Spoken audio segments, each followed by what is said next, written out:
Tonight, I can report to the American people and to the world that the United States has conducted an operation that killed Osama bin Laden. Where we continue to follow the capture and killing of Osama bin Laden now. Those are just some of the scenes overnight as thousands of Americans gathered in celebration of Osama bin Laden's death. Former Navy SEAL Rob O'Neill says he has thought about the mission every day since that May Day in 2011. From multiple conversations you had with Rob O'Neill over the past year and a half, how'd you get access? And you described that his head kind of exploded when you hit him. I actually hit him 3 times because I shot him twice when he was standing and once on the ground. That is the fucking American badass right there. We are not going for fame and we are not going for bravado. We are going for the single mom who dropped her kids off at elementary school on a Tuesday morning, and then 45 minutes later she jumped to her death out of a skyscraper. If you need help, hang up and then dial your operator. I'm Rob O'Neill, and this is the Operator Podcast.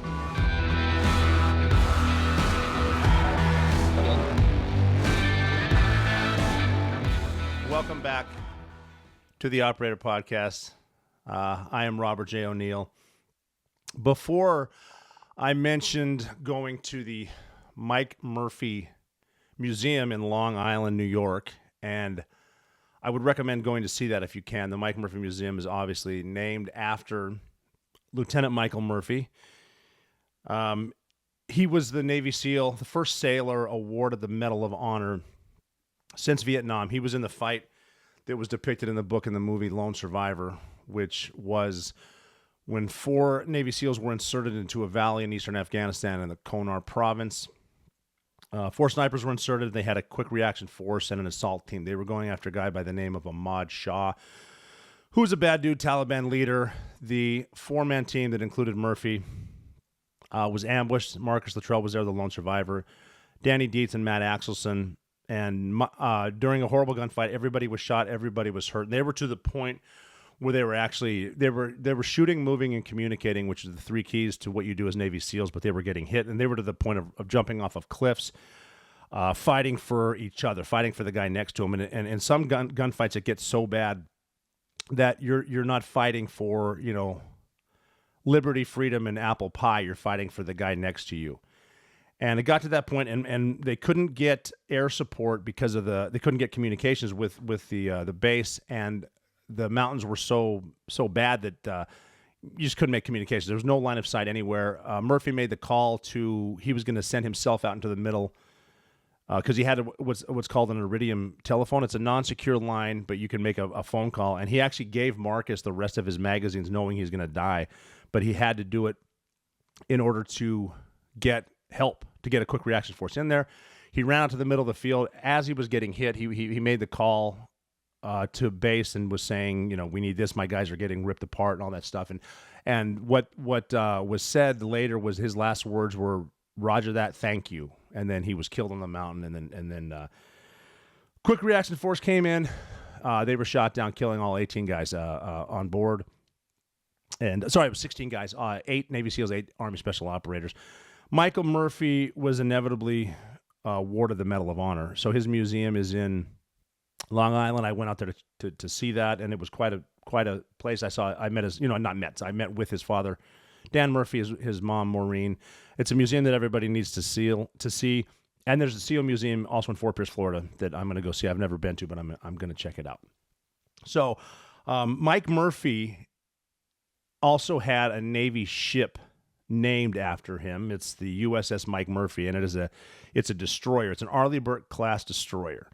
And I'm going to get a little bit into the way the Navy works. There's designations for ships, and a destroyer is a DDG. So DD stands for destroyer, and G means guided. So it's a destroyer guided missiles. It's a destroyer, and we don't call them destroyers because we ran out of names. It's a destroyer because it's a destroyer. It's the 62nd ship of this class. Ships are named after people, events, states of the Union, things like that. This is named after Arleigh Burke. It's Arleigh Burke destroyer, the 62nd one named after Arleigh Burke. Arleigh Burke is an admiral, a 4-star admiral who distinguished himself in World War II and Korea. And he was the chief of naval operations which is the senior Navy guy, and he's one of the board of the Joint Chiefs of Staff, and he worked for Presidents Eisenhower and Kennedy. So Arleigh class destroyer, which is it's a bad ship. It's a destroyer, and it's built around this weapon. It's called the Aegis Combat System, the ACS. It's built around it, and the Aegis Combat System it tracks enemy, it tracks aircraft, it tracks submarines. Basically, it's going to find out where you are, and it's going to crush you. And it's called Aegis. This is pretty cool. Aegis is from Greek mythology, and Aegis is a word for a shield. So this is a shield that protected Zeus, and it was worn by Athena. And I just think that's badass. Aegis weapon system. So it'll track and guide weapon systems, destroy enemy targets, and a couple of the part of the Aegis combat system is the Aegis weapon system, which is the vertical launch system. And if you've ever been on a Navy ship, which you probably haven't, but some people have been, families get on there, you get to walk around them, tours. The vertical launch system is a rapid-fire missile launcher that does just that. It rapidly fires missiles at you, and this is some serious stuff. You've probably seen it on TV. Whenever they show wars that we seem to start, you'll see a ship launching out of this. Very, very cool, especially at night. It's a hell of a fireworks show for the Navy to see it when they're underway. And then one of the systems that I like is the phalanx, something like that, close-in weapon system. It's called the close-in weapon system called the Sea Whiz. And every ship has a Sea Whiz on it. And basically, this thing looks like... Some people on the ship actually call it R2-D2, the little droid from Star Wars. It looks like R2-D2 because that's where they keep all the complex stuff. And the Sea Whiz is like a Gatling gun. It shoots 22-millimeter rounds. It's called a 22-millimeter Vulcan cannon. And so there's 6 barrels, and it spins around. And it shoots, when it started out the Sea Whiz, it's designed to shoot down anything. If a missile's coming at you, it can track it, find it, and blast it. Not only to the point of where it shoots off the missile components it needs to hit the ship, it hits it in a way that even the stuff that comes off this supersonic missile, hopefully hypersonic, but we haven't figured that out yet. It shoots off parts of these missiles so that not only does it destroy the missile, it doesn't allow the projectiles to hit the ship and damage it. I mean, it's happened before in training and stuff like that. And people have been hurt and killed by projectiles that come off it. It will shoot down enemy aircraft. It'll shoot down fighters. It's bad to the bone. The first ones would shoot 3,000 rounds a minute, which is insane. It sounds like a dragon. It's a Gatling gun like you see in the old school Westerns where the dude's cranking it, and every time one of the barrels goes around, it shoots one. It's pretty cool. And the new ones now, I think, and keep in mind, they're not telling me everything. There's the Navy, the CIA, the military, Army, Marine Corps. They're all good at telling you stuff, but it might be better. Like, they won't tell you how fast a ship goes. That's classified because you don't need... Like, I remember there's a poster. It was a spoof before memes were even a thing, with an aircraft carrier, and a dude was water skiing behind it, and people were laughing at, oh, look at that, someone's skiing behind an aircraft carrier. You couldn't do that. Well, actually you could, because a carrier pretty much goes as fast as a speedboat. No one knows it. When we actually when we engaged in the first Gulf War in the early 90s, the carriers and these ships, they're all part of it's called a battle group, and it's designed around an aircraft carrier. And a battle group has these ships I'm about to talk about. They have the destroyers, they have the cruisers, they have frigates that are smaller, submarines, and every ship in that battle group is designed to protect the carrier, because that's where the command and control is, that's where the admiral is, that's where the captain, the guy who runs the show. When we got into Desert Shield, it was called, when Iraq, if you can imagine, they were causing problems. They invaded Kuwait, and we got into a fight with them. When the carriers went over there, they outran the battle group. Like, they were ahead of everyone because they knew they had to get to what we call the ditch, which is the Suez Canal, which is a canal in Egypt that you go through the Mediterranean Sea, you go down the Suez. I've actually been in the Suez on a carrier, the USS Kennedy. You go through that, and then they rolled around to the either you can call it the Persian Gulf or the Arabian Gulf, depending on which side you want to piss off. It's kind of fun to play that game if anyone has a sense of humor. Now, the DDG, the destroyer, and again, the new ones are DDG. Some were just DDs before that. They didn't have guided missiles back in the day. There are some famous destroyers that you may not know. One famous destroyer I'm sure you've heard of was the USS Cole, and that's DDG 67. And that was right before, about a year before 9/11, around it was October 2000. The USS Cole was moored, or was it moored? It was docked. It was on the I'm in the Navy. I screw some things up. It was dock side or whatever, pier side somewhere. It was in the Gulf of Aden in Yemen, and this is before. I mean, we knew about Al Qaeda, we knew about bad guys, we knew about Osama bin Laden, but the USS Cole was in there, and 2 suicide bombers were sent in a boat up to it. When you go in port, different places, there are different ships, different vendors, people helping the ship out because you have a crew on the ship to maintain it. And it's not unusual for ships to show, or little boats to show up. But this one came up, and there were 2 guys on the front of the small boat, and I'm talking like a little dhow, which is a small boat. And it came up to it. They sort of stood at attention, their version of attention, and yelled, "God is greater, Allahu Akbar," and they detonated it. Now, these 2 guys were in Al Qaeda, and they were actually sent. The 2 masterminds behind this were guys by the name of Ayman al-Zawahiri and Osama bin Laden. And they hit the side of this ship. This is a year before 9/11, give or take. And there were 17 sailors that were killed. And because it happened to be, it was chow time, which is one of the best times in the Navy. You're eating, and they think they hit right by the galley, and the galley is where you eat on a Navy ship. 17 sailors were killed immediately. Now, if you look at the USS Cole, and if you look it up, it's online. There's a big hole in the side of the ship, but you wouldn't think it's that big of a deal because the ship doesn't seem like it's trouble. Inside, the crew is doing what we call damage control. And damage control is anything you need to know how to do to keep the ship alive. There are certain things on a Navy ship, on a submarine, that can be catastrophic. Fires on a ship. You better know how to put out a fire. There are different classes of fire, things like that.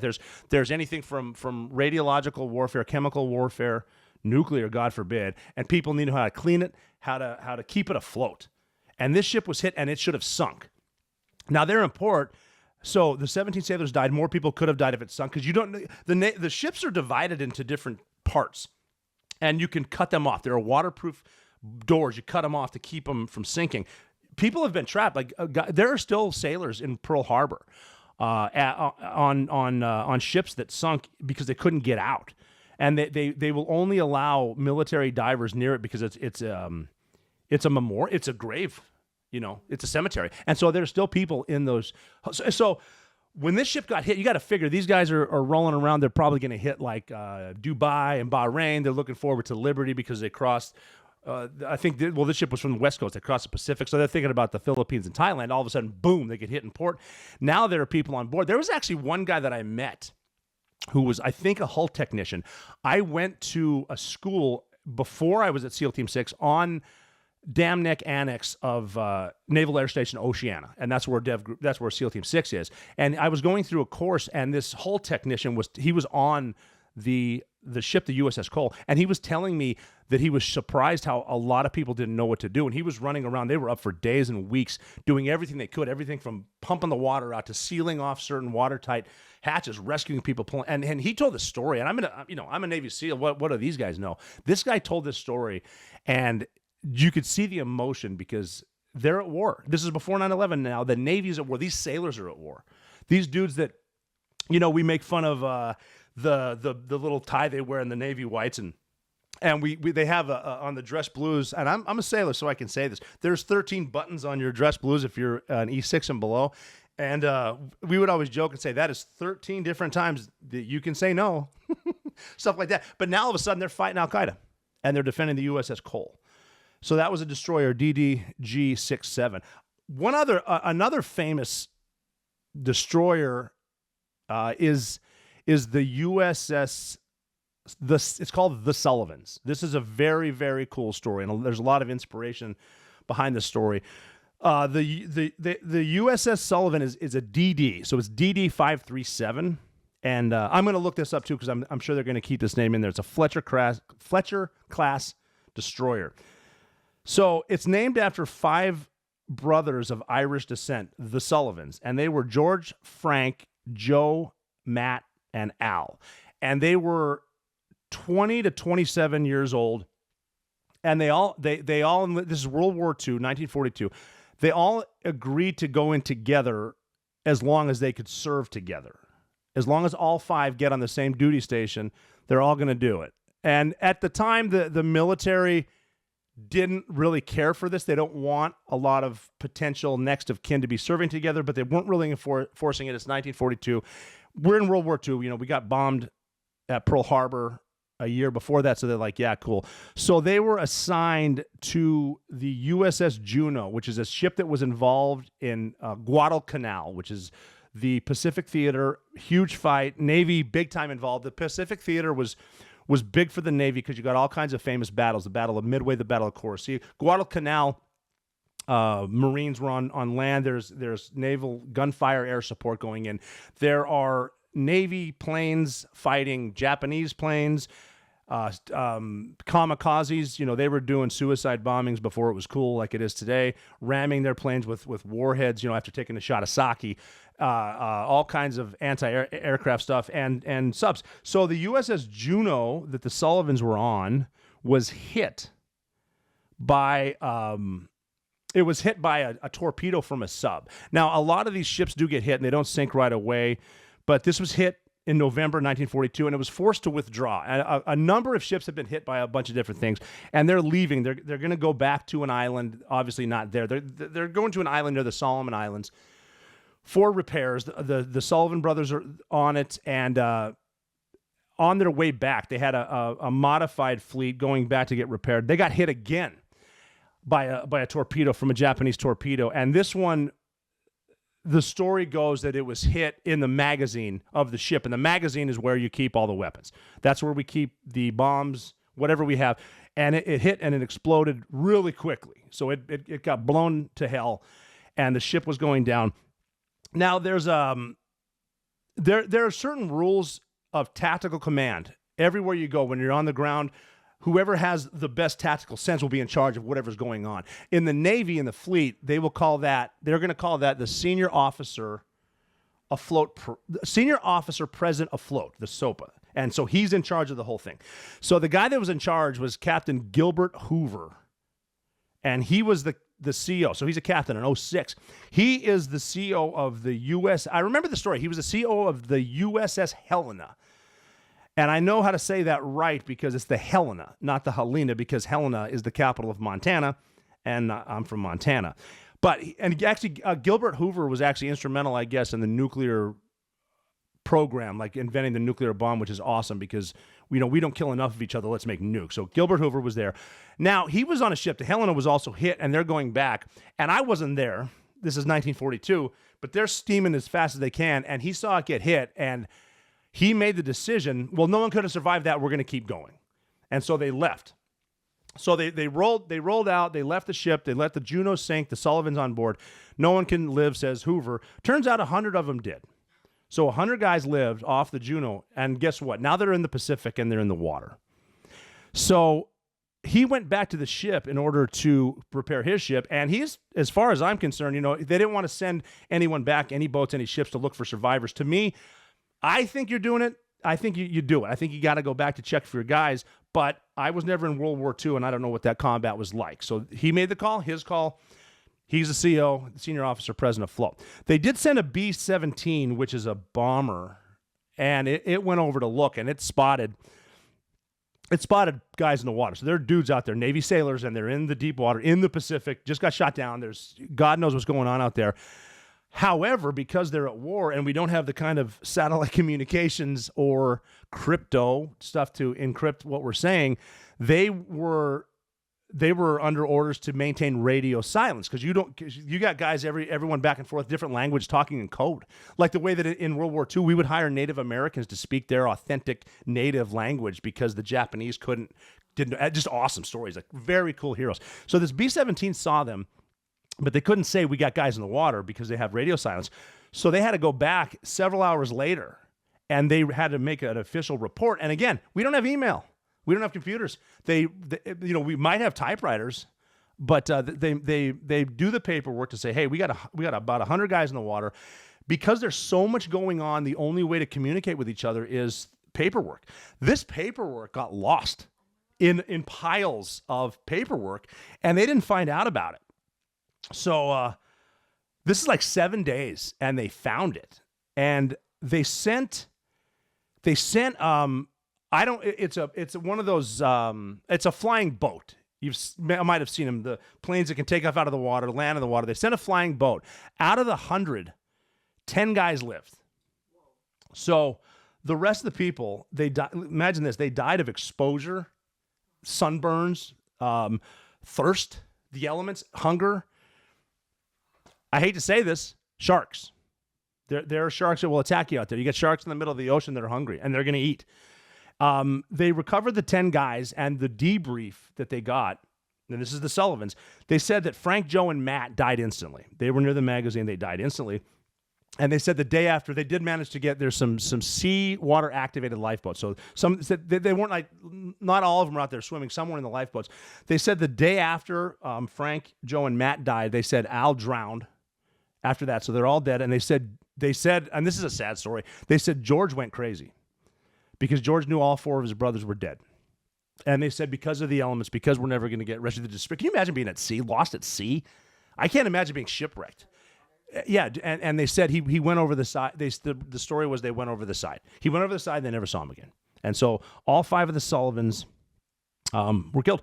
They actually, and they weren't allowed to tell anybody. No one could tell. You're not allowed to say what's going on at war, but the family back home, I guess, knew. They hadn't heard from the brothers, and so they started raising questions, and then they were told that all 5 were dead. And that is now, and there's a policy now that's pretty much enforced called the sole survivor policy, and that is during a time of peace, during a draft, you can only draft, we don't have a draft now, but you can only draft a certain amount of people, and you can only assign members of families to what we call hazardous duty and not together, and they enforce it now. And you'll notice that, like, the movie Saving Private Ryan is loosely based on the Sullivans because it shows the Ryan brothers, that 4 of them were killed and they went after one of the Ryans, and that's kind of how it went down. And this is kind of neat too. One of the founders of Microsoft, with some of his technology, it wasn't Bill Gates, it was another one. They actually found the wreckage of the Juno in 2018 off the Sullivan Islands, and that's just incredible. That's the kind of stuff they name destroyers after. So the Sullivans is awesome, and again, they're going to probably keep that name. They rename Navy ships, which is just cool. Another destroyer. So obviously these are named after admirals and wars and stuff like that. Another famous destroyer, not as famous as those two, is the USS Bainbridge, which is DDG-96. So it's a destroyer guided off the West Coast. It is named after a Commodore Bainbridge, who served under 6 presidents back in the day. So he fought in the War of 1812 and the Barbary Wars. And the Barbary Wars were part of the reason that the U.S. Navy, which is older than the United States, by the way, was founded because of pirates in North Africa. You hear the Marine Corps hymn, from the halls of Montezuma to the shores of Tripoli. Tripoli's in Libya, and that's Bainbridge fought in that. And I'm talking old school Navy. Like, not only do we not have missiles, we're fighting with flintlock pistols and knives, and I'm sure people, still have eye patches of wooden legs and cool shit like hooks on their hands and whatnot.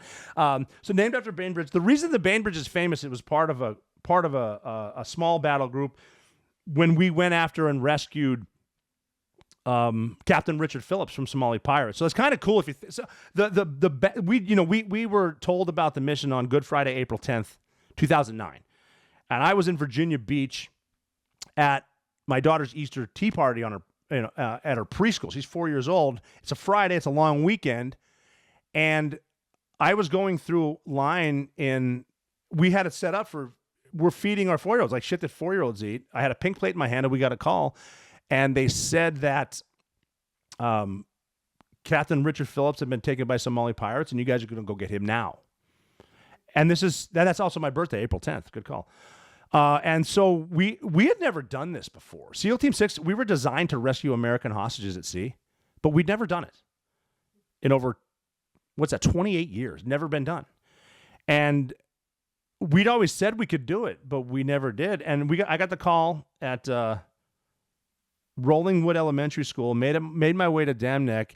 15 hours and 46 minutes after we got the call, we had a full head count in the Indian Ocean. And then we got on some of the ships, the USS Boxer, the USS Bainbridge, and from the stern of the USS Bainbridge, 3 Navy SEAL snipers took shots and killed the pirates, and we rescued Richard Phillips. And that was actually just cool, that mission, because I have a motto that complacency kills. That sometimes you'll have a tendency to say the worst thing you can say when you're trying to run a team. Well, this is the way we've always done it. You got to figure we had never done that ever in over 28 years. It was a long weekend. We've never done this. Those snipers, they didn't need to have their guns sighted in for the most difficult shots of their lives, but their guns were sighted in for the most difficult shots of their lives because they were prepared. Complacency kills. Complacency is caused by success. And we didn't get complacent. And it's very, very cool to think that USS Bainbridge was the ship because Commodore Bainbridge fought pirates from the stern of that ship. We killed pirates. So that's the USS Bainbridge. I want to take a second to talk about something that's very important to everybody, and that's a good night's sleep. You don't need to be a combat veteran to toss and turn at night. You can be concerned about something that didn't go well today or worried about something that might not go well tomorrow. And one good way to get a good night's sleep is through Ghost Bed, who's been a loyal sponsor to the Drinking Bros podcast for over 5 years now. They're very, very comfortable. They last forever, and they're made in the USA. Every mattress has a 20-year warranty, sometimes a 25-year warranty, and you can actually try them out for 101 straight nights. And if you don't like them, you can return them. No harm, no foul. The best part about Ghost Bed is the cooling technology. So if you're sleeping in a hot place, it can cool you down. It offers bundles for everything you need, so you don't even really need to think about it. Just choose from their 4 mattresses and then pick your bundle.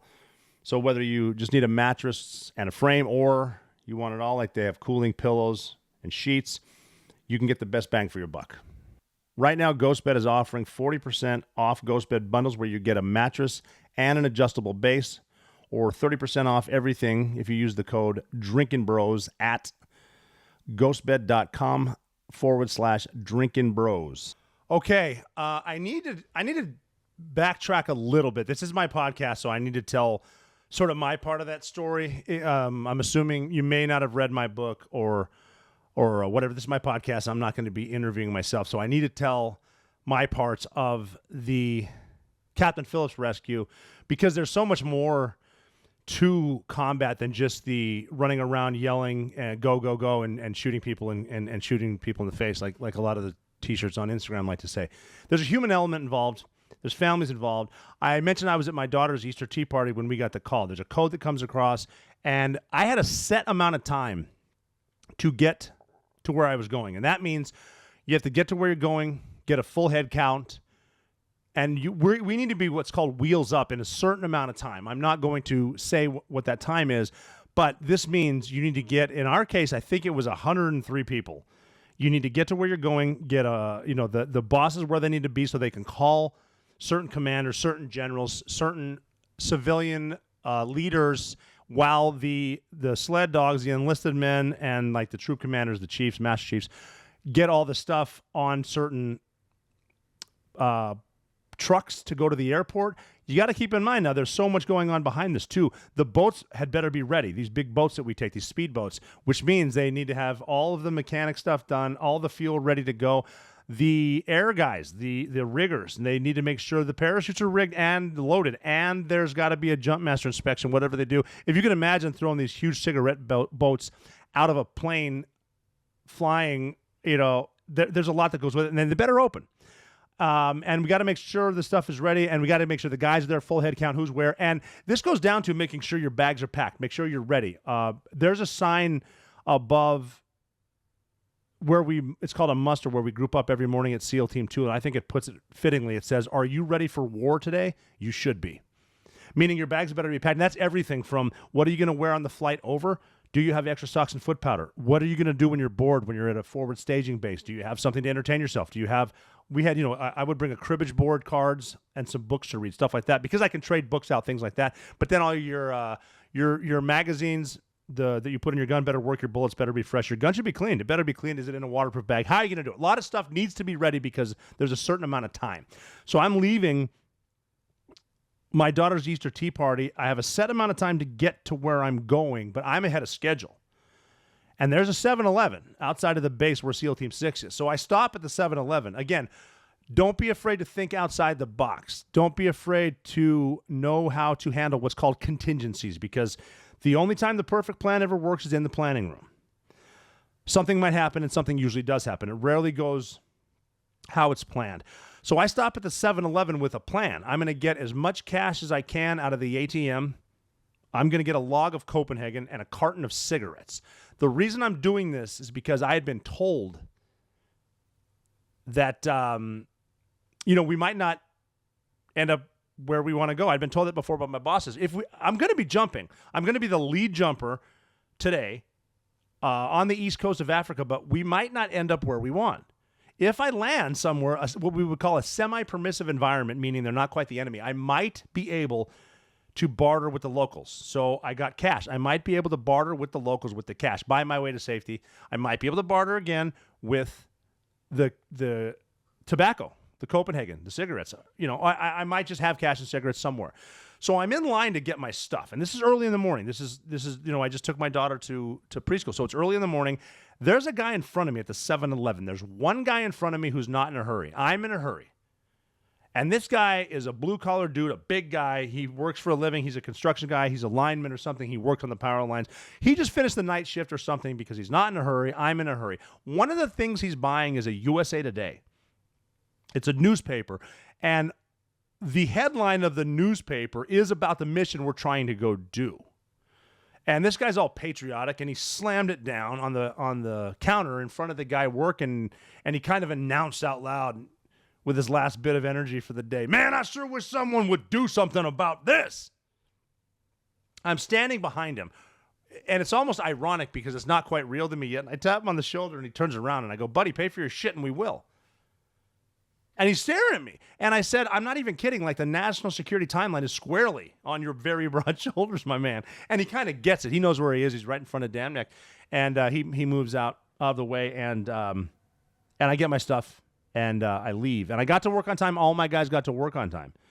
Now we have a set amount of time to take off. Now, the riggers had rigged the boats. The Seabees had driven, they've linked up the trucks to the boats. They've driven them over to the Naval Air Station, Oceana. They're loading them with the boatswain's mates and whomever, again, Seabees.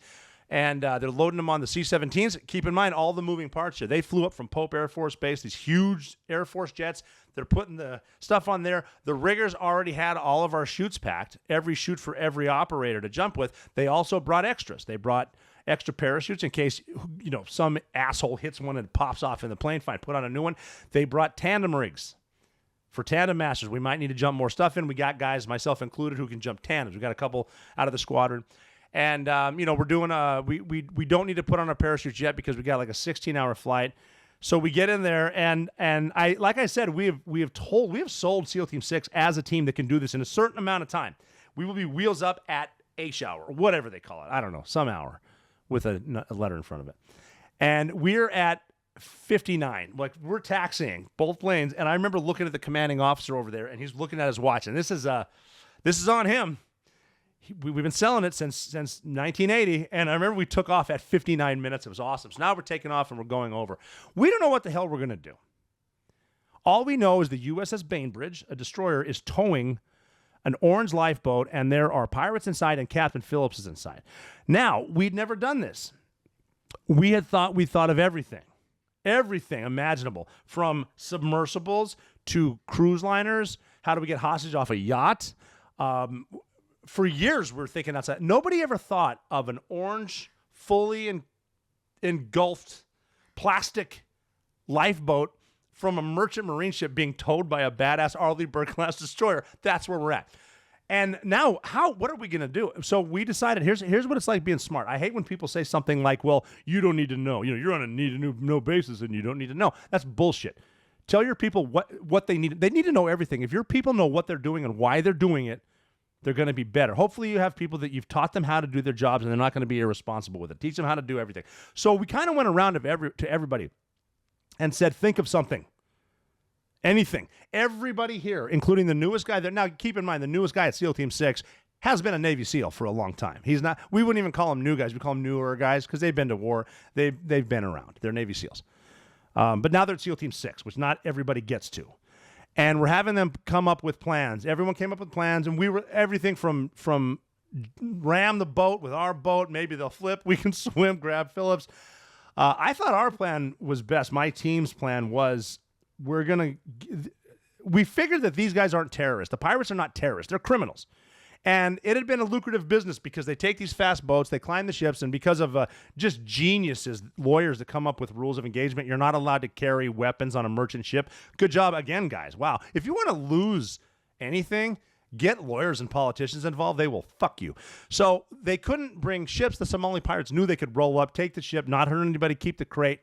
Eventually, someone's going to pay the insurance. Once they did, they turned them all over. Bam. Services rendered. Lucrative business. But these guys now are being towed by a Navy destroyer. They've got helicopters buzzing them.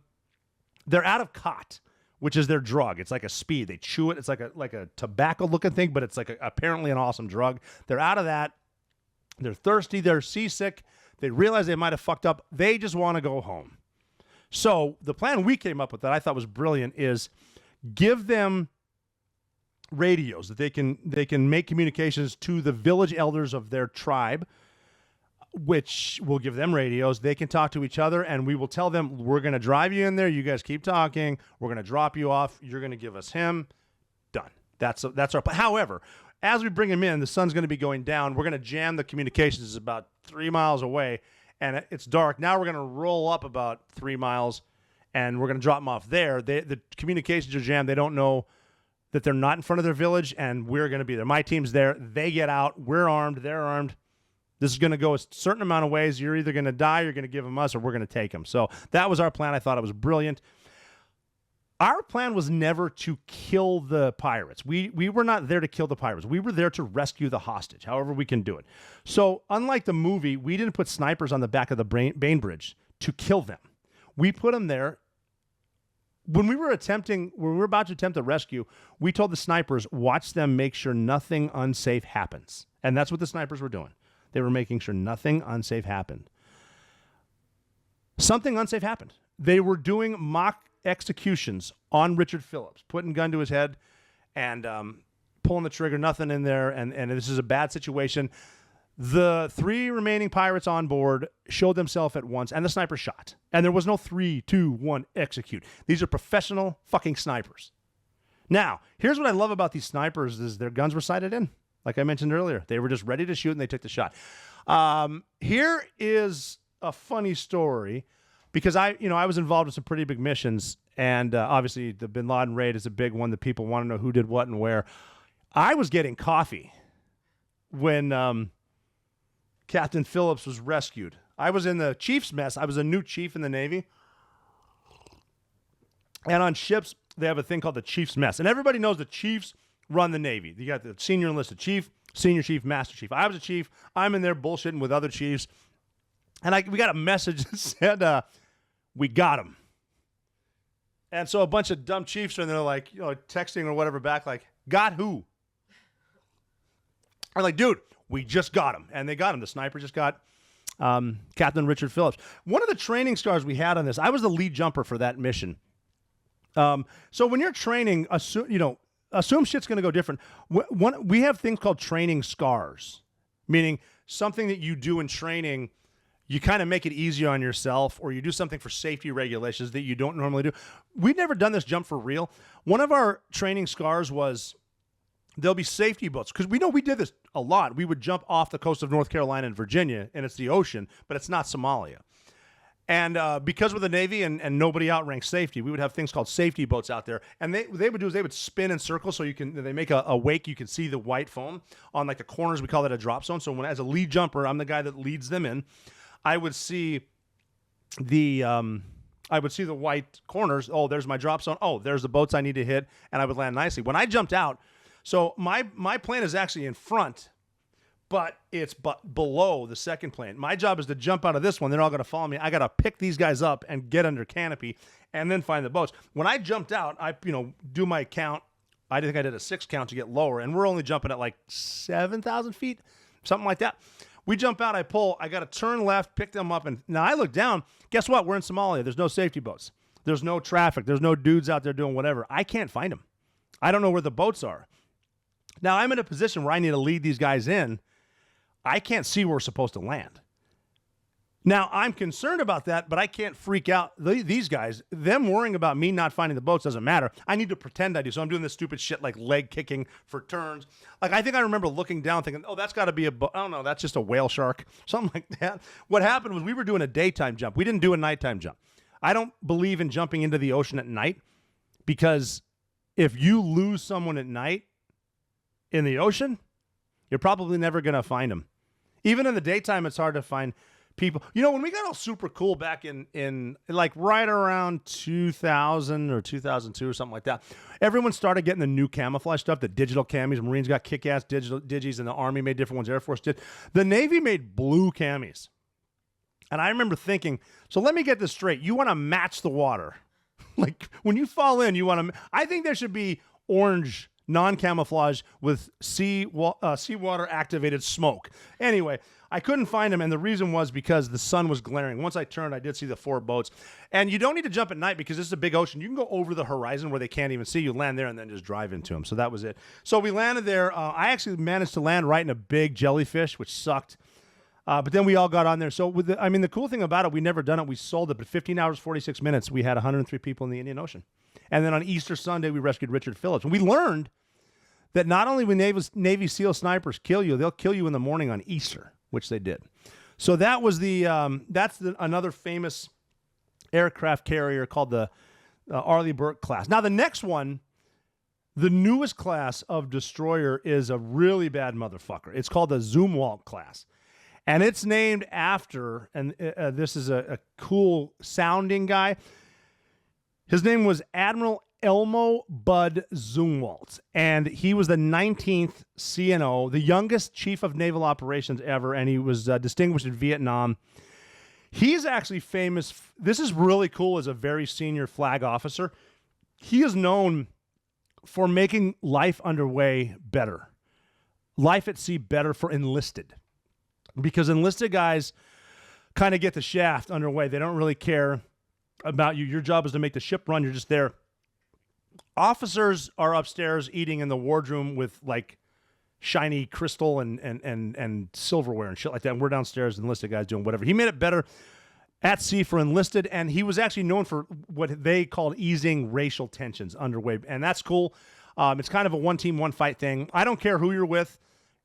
In tight quarters like that, especially on a sub, you're going to start to get pissed at each other. He actually ran an unsuccessful bid. Bud Zumwalt ran an unsuccessful bid for Senate in Virginia. He didn't win it because why would we have a war hero elected to Congress when we can have career politicians like we do today? So they named the Zumwalt class, and these are the new ones. These are stealth, and they have all kinds of high-speed stuff, different keels, different bows of the ship, different points where, like, apparently if an enemy ship sees it on a radar, it's pretty much invisible, but when it gets close, they think it's like a fishing vessel, and all of a sudden, oh, it's a fucking destroyer. Awesome. And they named them, so these are DDGs, Destroyer Guided Missiles. They named them, DDG 100 is named the USS Zumwalt, named after Elmo Bud Zumwalt. There's another one is DDG 1003 named the Lyndon B. Johnson. So basically, we name destroyers after bad motherfuckers. But the one I want to talk about is the DDG 1001, and that's named after Petty Officer Michael Monsoor. So here's something I want to talk about. After I finished jump school, I went to SEAL Tactical Training, which is a long course about tactics where you're learning how to be a Navy SEAL.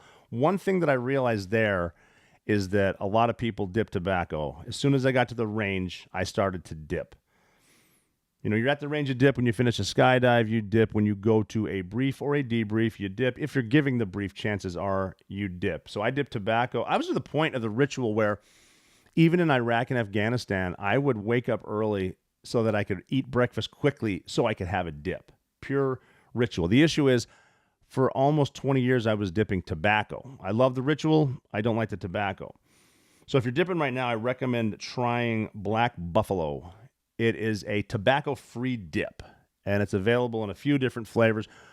Some of them do have nicotine, and that'll come with a warning that tells you there's nicotine in it, but there's still no tobacco.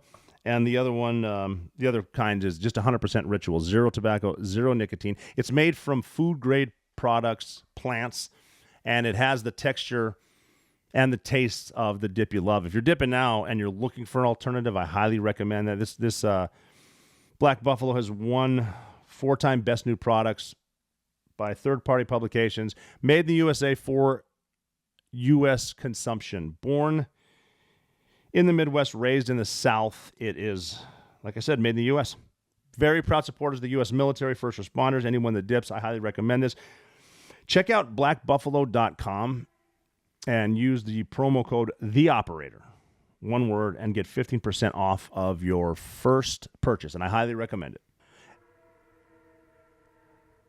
It's named after DDG 1002 is named after Petty Officer Michael Mansour, who's a bad motherfucker. He was a Navy SEAL.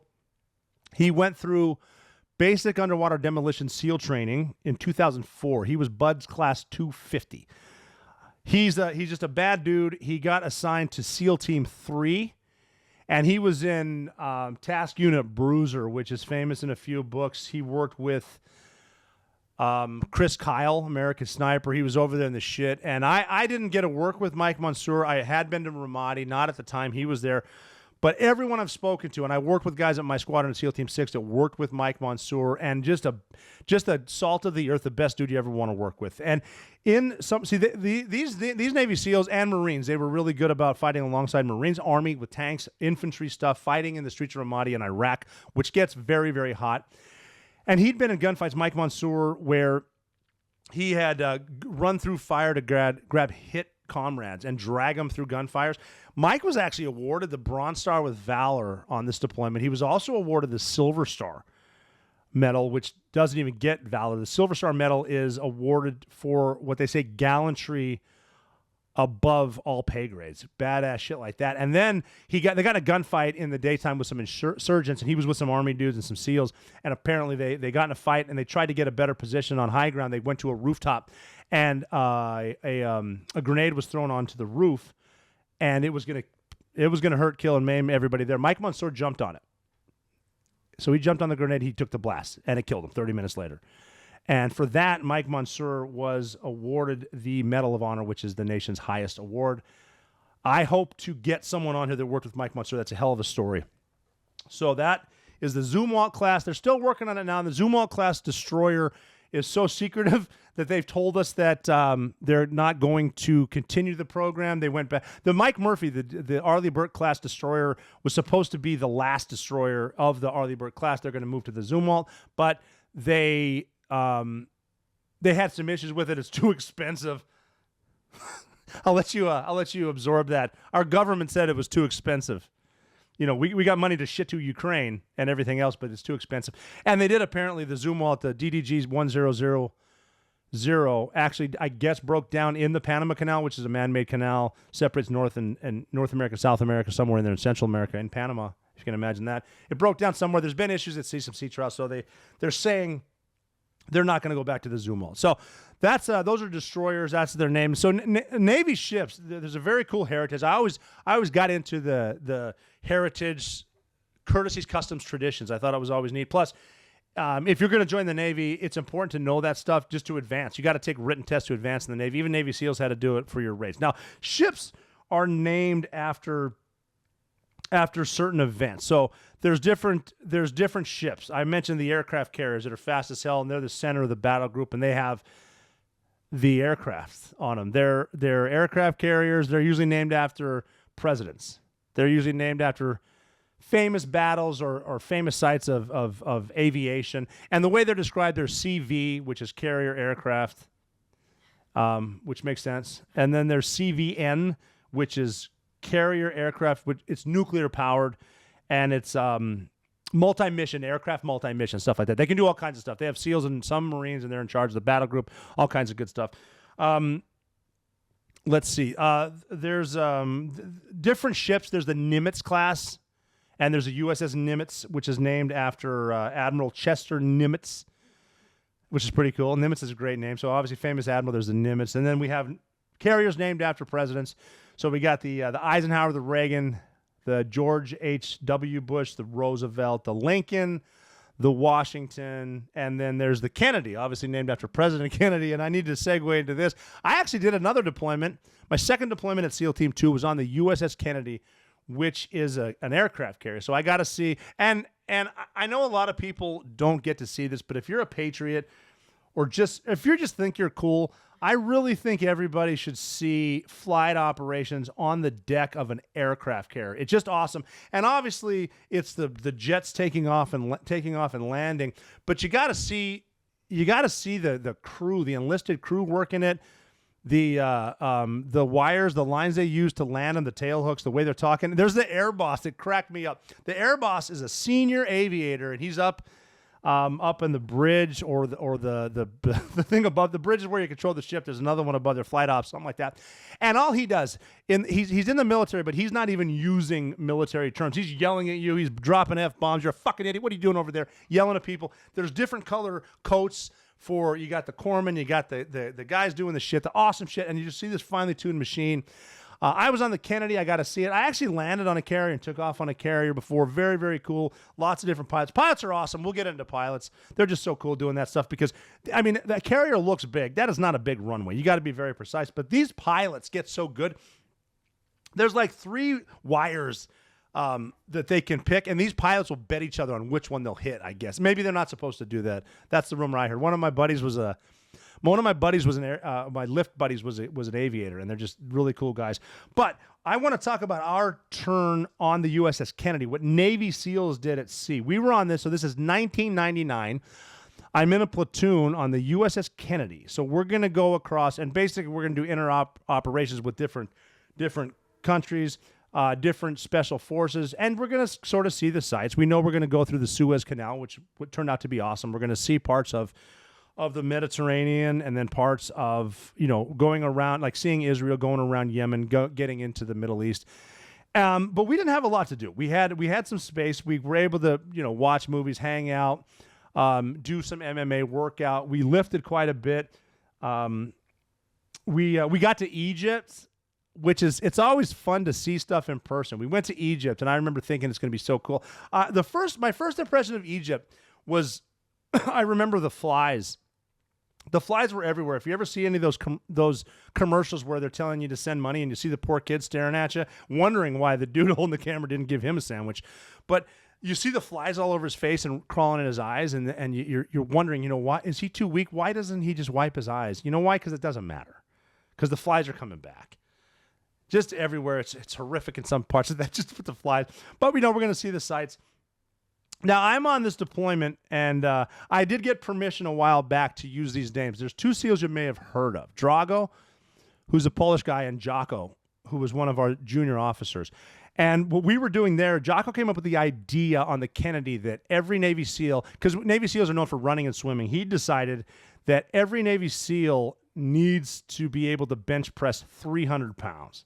That's kind of our gig. And we're like, why is that? And he said, well, he's a big dude. He goes, can you carry me if I get shot with all my gear and my gun? I'm like, no, that's a good point. Roger that. So I started working out with Drago. And you may have heard of Drago. If you look him up, he's there. He's been on podcasts. Drago's story is incredible. The least exciting thing Drago has ever done is become a Navy SEAL. And I'm going to get him on this podcast. Drago was born in Poland, and I'm talking communist Poland. This is like Iron Curtain shit.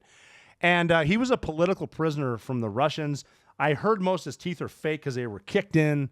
You don't want to talk politics. And by the way, for the younger people, if you see Drago, don't tell him you're a communist. He'll fucking kill you. So he escaped. He became like a world-class kickboxer after he got out and defected to the United States, went to SEAL training, with English being like his third language. He couldn't even, the instructors couldn't even understand him really when he was getting yelled at. And I'm convinced, having worked with Drago for many, many years, that his English has gotten worse. And he's just just a big heart, big, great laugh, just always down for anything. He's got fists like a damn gorilla. I remember one time with Drago in the workup for that platoon, we got in some sort of an argument at a bar in Fort Smith, Arkansas. And this is back in the day when we thought it was cool to fight people. I highly do not recommend fighting in anywhere. Don't fight people. It's not worth it. Walk away, buy them a drink, get out of it, whatever. We get an argument with some dude, some tough farmer, whatever, down in Fort Smith, Arkansas. Drago starts an argument with them. They're going to throw down. They go outside to fight. Drago's first move, his go-to, was like a Chuck Norris roundhouse kick to the face. Like, he didn't start with a jab or he didn't push. Drago kicked this guy in the face, knocked him out. So that's Drago. So Drago was there, and Jocko had told us that we need to be bench pressing 300 pounds. I couldn't bench press 300 pounds at the time, but we started working out. And because the acronym SEAL was sleep, eat, and lift instead of sea, air, and land, we worked out all the time. We were hitting the supplements hard. We were eating well. Carriers, they have the chow hall pretty much open all the time. You can go get burgers. And like Jocko would say stuff like, here's the way to get to 300 pounds. Eat as much as you can, take a deep breath, and eat some more. So Drago and I got to a point where like our back workout started off with, we would do 10 sets of 10 pull-ups to warm up. And that's a lot of pull-ups. Doing 10 in a row is pretty legit anyways. We do 10 sets of 10 and we get in there and lift. It was a kick-ass deployment. If you look up, it's actually on my Instagram page, we have a picture of Jocko re-enlisting Drago on the flight deck of the USS Kennedy. And Drago found the tightest pair of catch me, fuck me shorts he could wear. UDT shorts with no shirt. This big guy, 41 years old, re-enlisting in the USS Navy on the USS Kennedy. And that was cool. We went through the ditch, through the Suez Canal. We got into the Persian/Arabian Gulf. And our job was to do maritime interdiction operation, MEOs. And this is before 9/11. So we're taking down ships that were smuggling, or boats that were smuggling dates, all this stuff, whatever. We had these flats in Manama, Bahrain, so we didn't need to stay on the ship. We could actually go in there and stay in these apartments. And we would go out in town. So we're going out in town. Probably not safe, but it's pre-9/11. I went out one night. This is the millennium. This is New Year's Eve, 2000.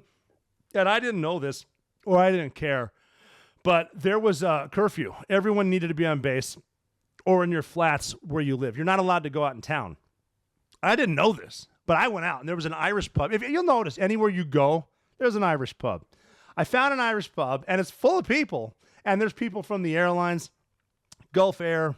There's some Saudis in there, and they're full dress whites. Like, Saudis would go to Bahrain, and they would tell me, they'd be in there drinking. I'm like, well, hey, how are you guys drinking? I thought you guys weren't allowed to have alcohol. And they would say, well, Allah's eyes do not see Bahrain, my friend. So I'm drinking with Saudis in their uniform, probably Al-Qaeda, and no one's there. And I'm like, this is a kick-ass time. I'm having a blast. Unsafe as shit. Don't do that. And I went back and to our flat, and it turned out that, hey, we're on lockdown. Where were you? And I'm like, oh, I was at the gym or something. I was getting a shave on base and a Sammy. I getting a sandwich, whatever.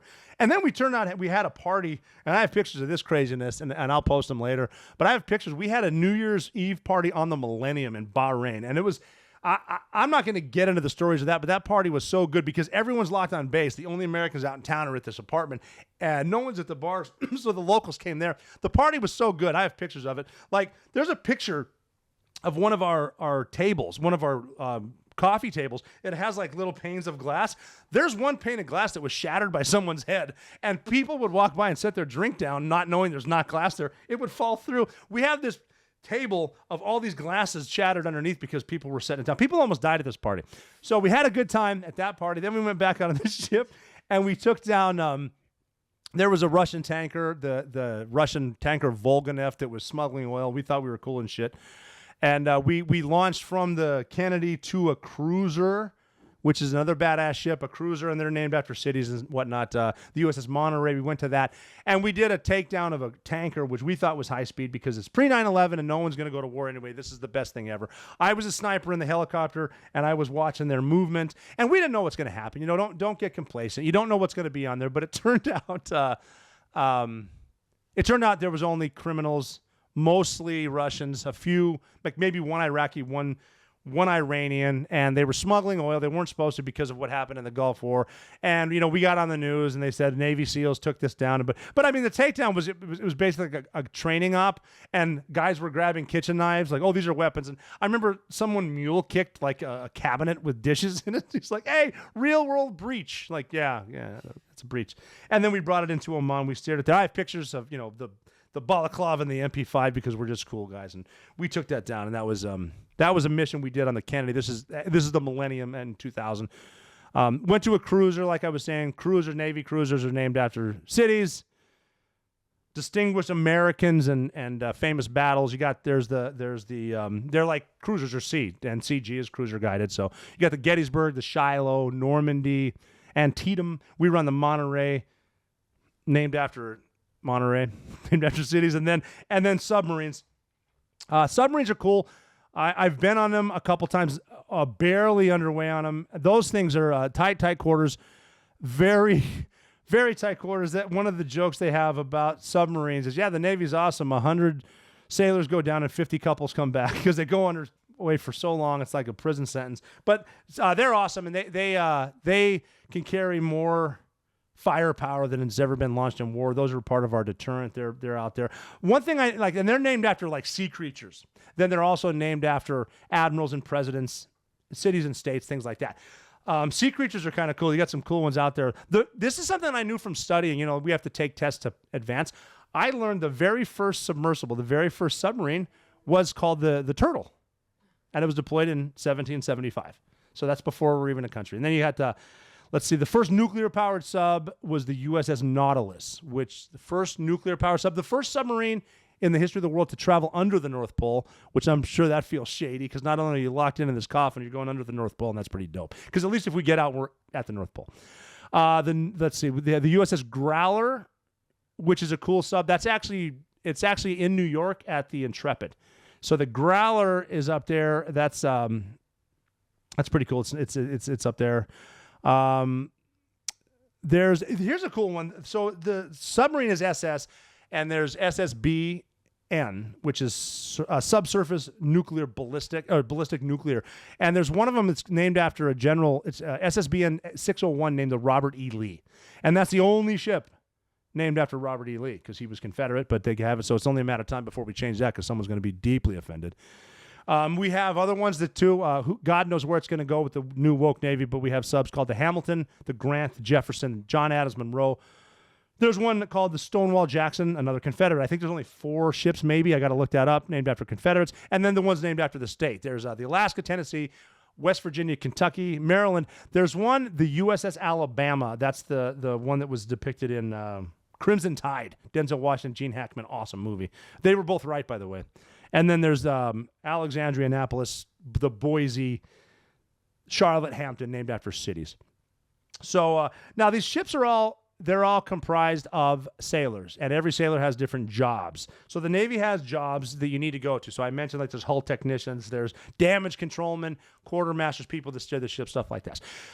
So once you finish boot camp, they're going to send you to what we call an A school, and an A school is I think in the Army it's a military occupational specialty, an MOS, and it's what your job is. So in A school, you go to after boot camp. If you're going to join the Navy, if you're a young guy, a young woman, young girl, and you're going to go to the Navy, make sure you get it in writing that you go to an A school, because if you do not, you're what's called, and it might sound funny, it's called an undesignated seaman. That sounds funny. This shit ain't funny. It means you don't have a job. You're going out to the fleet, and you're going to be chipping paint and then painting over rust and chipping more paint. But A school is something after boot camp. It's around different places in the Navy. A lot of it's in Great Lakes, Illinois, where boot camp is, San Diego, Pensacola, places where there's Navy bases or where it makes sense. It's about 17 weeks, and they kind of did shorten it because a lot of school training was there, but the Navy was learning that people are getting most of their work done on what we call OJT, on-the-job training. You're going to learn from your senior petty officers and your chiefs. And then there's another school that's more advanced training called C School. That's about 26 weeks long. It usually comes after, it can be after A School or after time on a ship. You get more advanced. So we're talking like mechanics on planes and radar, sonar, stuff like that. And then missile systems. And you go to C School. You have to give a certain amount of time to the Navy. I went to A School in Millington, Tennessee, which is right outside of Memphis. I think they closed it down. They closed most of it down for A School anyway. They still have some stuff there, like some of the detailers are there. But I went to Millington, Tennessee after boot camp. I mentioned the bus ride that we took to Millington. The guys from my division and other divisions in boot camp from Great Lakes, Illinois, got a bus to Millington, Tennessee. We checked in, but we got weekends off. We're out of boot camp. We're fresh, and we went to Beale Street. I mentioned my friend, this is in my book, The Operator, but in case you haven't read it, I will tell you my first experience out in town on Beale Street, which, if you've never been, is a pretty good time. You know, Elvis Presley and stuff and really good music.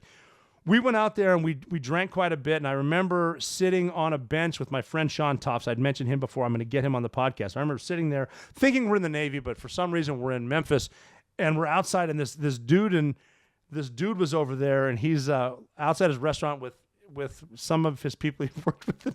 We kind of come to, and I look over at Sean, and the guy he's just disapprovingly looking at these two dudes. And I sort of come to, and I can hear him talking. He's talking to his associates. He goes, yeah, and they're just sitting there. And he's staring at us, and Sean goes, bleh, and he sort of pukes on, like this puke spit in front of him. And I hear the guy go, oh, that was nice. So that was our little bit of the one weekend of liberty we got at our short A school. But we sort of got introduced to the Navy there because all the guys we went to, Sean and I, we had a little bit of time learning how to sew, learning how to pack a few things as parachute riggers, aircrew survival equipment. But some of our guys are stuck there. And like their A school, which can be 17 weeks long, they don't always class up, so they have to do some with these brand new sailors. There's a thing that the recruiter doesn't tell you about called mess cranking. And mess cranking is serving food. Sailors got to eat. You're serving food. You're running boxes. You're doing something. But you're working a solid 19-hour day. One of our friends was there, a redhead dude I remember from my boot camp that I saw, and it looked like he had seen a ghost. It looked like he was a zombie. He'd been mess cranking for weeks, and he wanted to kill himself. So mess cranking is a job that they force you to do. In the Navy, the way the Navy works is you work your job, and the Navy technically, like I'm talking, when you're on your ship in port, you're going to work a 9 to 12 hour day. You're working 9 to 12 hours. At sea, you're working 16 to 17 hours. And on both of those, you have to stand at least 4 hours a watch. So the Navy's working their butts off. But if you're a new guy like E4 and below, you're going to get a shift at mess cranking. I would actually tell my guys on the ships when I was a more, like at first I thought it was funny as a young, cocky Navy SEAL. But when I got on ships, my second, third platoon, and even at SEAL Team 6, I would tell my guys, do not fuck with the mess cranks. Don't throw shit at them. Don't talk shit. Those guys are in hell right now, and it sucks. There are people in the Navy that work harder than SEALs. Mess cranking is one of them. And so the watch standing, though, is it's done in 4-hour increments, zero, like we call it balls, 0000, which is midnight, 0408, and noon, or 1200. They stand watch, and that's just the way the Navy life works. Navy life's tough. Navy likes to work. You're always... What the watch does is just make sure the ship's running all the time and looks out for, damage control stuff like I was mentioning earlier.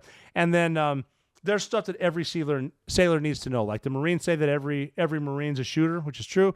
Every sailor needs to know stuff. Like they need to know damage control, like I talked about sinking. They need to know different types of fires. What could happen on a ship? The Class A fire is ordinary. Class B is liquids and gases. Class C fire is electrical. There's Class D, which is metal, and Class K, which is grease. You're going to find in a kitchen, and there are different ways you can do stuff. I remember going through breaching courses where, like, you're using saws and explosive doors started on fire. We had a DC-2 who was a Navy SEAL. I'll never forget when a door started on fire. We can't send the guys in. He pulled out baking soda, chucked it out. The whole door was out. It's like, wow. Some damage control shit. Navy. Cool.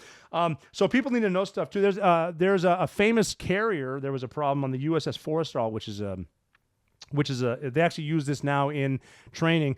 The U.S. Forrestal got the nickname the Forest Fire because there was a bad fire on the ship it was in 1967. July 1967, the Forrestal was supporting operations in what's called the Gulf of Tonkin. And if you notice Tonkin and 1967, that's basically how we got ourselves into Vietnam War. And one day they were bombing and hitting stuff. One of the newer weapons they had was a 5-inch rocket called a Zuni rocket, and they were notorious for being unstable, and there was like safety pins that didn't always work. And there was a cocky young lieutenant on the ship who was an aviator. His name was John McCain. And he was on there, and he was involved in this fire. Something happened I wasn't there, obviously 1967. This is 9 years before I was born. But something happened on there, and one of the Zuni rockets fired on the deck of the ship. And so it fires, it hits something else. There's a big fire. The damage controlmen are there, and so they bring a team out knowing there's other people, like I was saying, running the carriers, and there's pilots. They need to get out. So they're trying to keep these rockets that hadn't exploded. Well, one of the rockets exploded. They're trying to keep them cool because there's other ordnance out there on the flight deck. And I guess something happened. There's different ways you fight fires. There's PKP, there's AFFF, there's water, foam, all that stuff. And I guess what some of these guys were doing was they would hit it with the foam, but other guys would hit it with the water, and that's washing the foam off the side. And they have like they have about a 10-minute window where they can keep it safe to get the pilots out, but something bad happened. It exploded, and it killed 134 sailors. And so that's become a staple of why you need to know about fires in the Navy, why they can be catastrophic. So those are some of the stuff that happens, and then in the Navy, there's different designators and stuff that you can get. Those are the pins that you see. Like I was a Navy SEAL, the special designation for special operations, the Trident. There's aviation pins, there's surface pins, subsurface pins, explosive ordnance disposal pins that people wear. SWCC, Special Warfare Combatant Crewmen, the guys that drive our boats, and they were actually.